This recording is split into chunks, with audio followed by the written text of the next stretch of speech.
Hello everybody, welcome back to the HardReset.Info channel. In today's video, I'll show you how to check for and install software updates on your Realme 16 Pro Plus.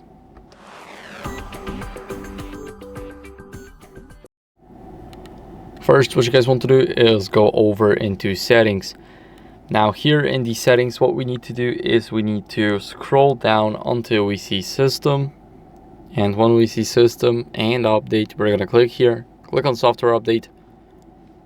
And it is checking for updates automatically. Now, as you guys can see, my version is up to date, but if yours isn't, you will have a button at the bottom that will tell you to download and install the latest version.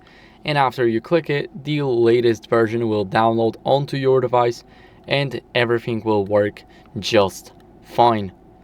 So, as you guys can see, this is how you can easily check it. And that's it for the video. So I hope it was helpful. If it was, then leave a like, subscription, and a comment, and I'll see you in the next one. Bye.